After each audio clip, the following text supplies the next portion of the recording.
Thank you very much, Simon. I will invite the panel to say a few words in response to those questions and contributions, and then there will be an opportunity for further contributions and questions. Who wants to respond? Mustafa, let me just say, you might have considered from what I was saying that I never have any contact with Turkish Cypriots. I have a lot. And not only here, but actually in other parts of the country, including my own constituency, where I've helped people from Turkey who've married English women, and in one case, a man, and we got them residency and everything else. So I meet Turkish people a lot, but I meet especially Turkish Cypriots, and I talk about Cyprus to them a lot, and they're, quite frankly, they're outraged that they can't go home. They actually do want to go home, and they want to go back to their villages and back to their towns and back to their properties, some of which are in the south, I mean. One or two of them are in the south. But they feel angry about this. And so don't get the idea that I'm against Turkish Cypriots. I'm very much in favour of them. But I actually see, if there's to be a resolution in Cyprus, and not a repeat of what's happened before, of interference by other nationalities, like Turkey and like Greece, and like Britain, and what we've got to do is to allow the Turkish and the Greek Cypriots to do that together. So what I'm looking for is from Talat, who is the leader of the Turkish Cypriot community in the north, is for him to take the really big step and take up those seats in Parliament. I want him to do that, because until he does that, we'll never get a resolution. And the second thing is about the other way. Of course, there is another way. There's the UN way. And resolution after resolution after resolution tells you what that is. We have to return to normality.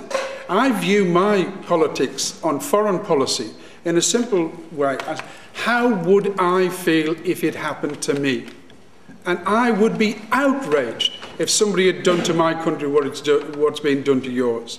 And I think the only guidance we've had on the international scene has been the UN resolutions, which I've found no trouble with any of them.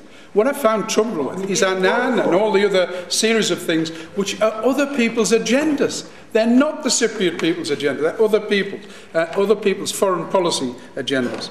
And the other thing is about peace and reconciliation. Now, I've been talking to people about just that, about them, and so has Rudy, about adopting the things which they've got in South Africa and trying to get people to follow that path. And there are a lot of people working along those lines. But I say this to the lady who spoke.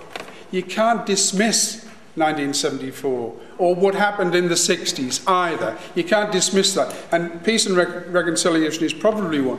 But neither can you dismiss property and land. Because when something happens to property and land in my constituency in England, there's all hell to pay for it. Now, when people have been forced out of their properties and land, where their history is, their culture is, probably their dead relatives are and everything else, you can't dismiss that either. And what we're trying to do on the Council of Europe is to get people to adopt the German Land Commission proposals.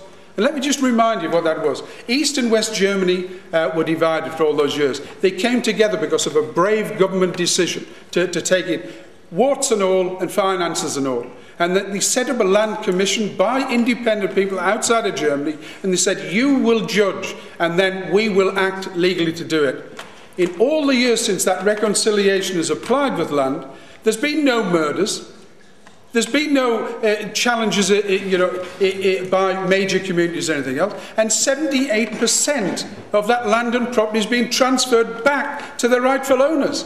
Now, what I'm saying is, let's go down those paths.